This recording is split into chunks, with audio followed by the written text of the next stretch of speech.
Doctor Mohammad Yunus. Rohingya ইস্যুতে new ইয়র্কে বিশ্ব নেতাদের সংহতি আদায়ের চেষ্টা চালাচ্ছেন প্রধান উপদেষ্টা অধ্যাপক ডক্টর মোহাম্মদ ইউনূস। এছাড়া এবারের অধিবেশনে প্রধান উপদেষ্টার নেতৃত্বে রোহিঙ্গা ইস্যুসহ দেশের জাতীয় স্বার্থ সংশ্লিষ্ট একাধিক বিষয়ে আন্তর্জাতিক সহযোগিতার ভিত্তি বিস্তৃত ও সুদৃঢ় হবে বলে মনে করছে পররাষ্ট্র মন্ত্রণালয়।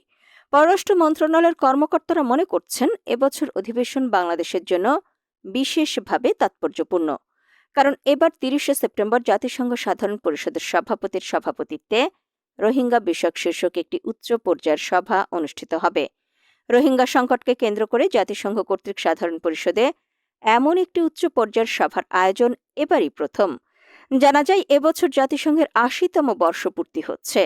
জাতিসংঘের ৩টি মূল স্তম্ভ শান্তি ও নিরাপত্তা, উন্নয়ন এবং মানবাধিকার সবই সমানভাবে এবারের অধিবেশনে গুরুত্ব পাবে।